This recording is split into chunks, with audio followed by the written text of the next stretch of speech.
And I'm back. Chapter 14. And it came to pass in the days of Amraphel, king of Shinar, Arioch, king of Elasar, Chedorlaomer, king of Elam, and Tidal, king of nations, that they made war with Bera, king of Sodom, Bersha, king of Gomorrah, Shinab, king of Admah, Shemeber, king of Zeboim, and the king of Bela, that is, Zoar. All these joined together in the valley of Siddim, that is, the Salt Sea.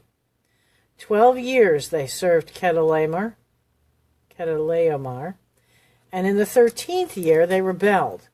In the 14th year, Chedorlaomer and the kings that were with him came and attacked the Rephaim at Ashtaroth, Karnaim, and the Zuzim in Ham, and the Emim in the Shevek of Kiriathaim. This is like reading the Lord of the Rings.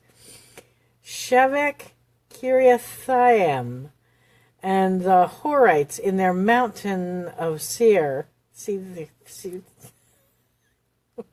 does feel like I'm reading the Lord of the Rings right now. And the Horites in their mountain of Seir, as far as El Paran, which is by the wilderness.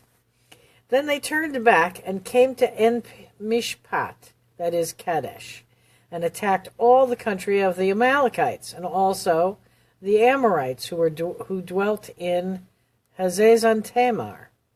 And the king of Sodom, the king of Gomorrah, the king of Admah, and the king of Zeboim, and the king of Bela, that is Zoar, went out and joined together in battle in the valley of Siddim, against Chedorlaomer, king of Elam, Tidal, king of the nations, Amraphel, king of Shinar, and Arioch, king of Elasar, 4 kings against 5. Now the valley of Siddim was full of asphalt pits, and the kings of Sodom and Gomorrah fled. Some fell there, and the remainder fled to the mountains. Then they took all the goods of Sodom and Gomorrah and all their provisions and went their way. They also took Lot, Abram's brother's son, who dwelt in Sodom, and his goods, and departed. Then one who had escaped came and told Abram the Hebrew, for he dwelt by the terebinth trees of Mamre, the Amorite, brother of Eshcol and brother of Aner, and they were allies of Abram. Now when Abram heard that his brother was taken captive, he armed his 318 trained servants who were born in his house, and went in pursuit as far as Dan. He divided his forces against them by night, and he and his servants attacked them and pursued them as far as Hobah, which is north of Damascus. So he brought back all the goods, and he also brought back his brother Lot and his goods, as well as the women and the people. I'm going to stop here and say that I have listened to Rob Skiba talk about this particular part of the Bible. He said, we think of Abram as being this old guy, but the kings that they just ran down this list of kings, these were Nephilim kings. These were giants. This was one heck of a battle, and Abram just took 300 guys and went out and kicked butt. Which means that what we're talking about here is not unlike the movie The 300. Completely different battle. But when you picture it, you don't want to picture Abraham as this decapitated old guy. He probably looked a lot more like the king of Sparta when he went out and did this.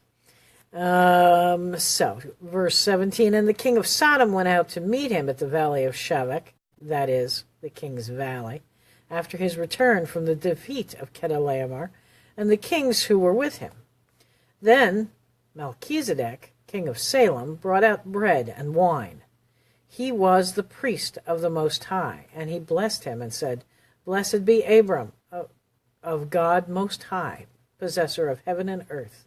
And blessed be the God Most High, who has delivered your enemies into your hand. And he gave him a tithe of all. Now the king of Sodom said to Abram, give me the persons, and take the goods for yourself.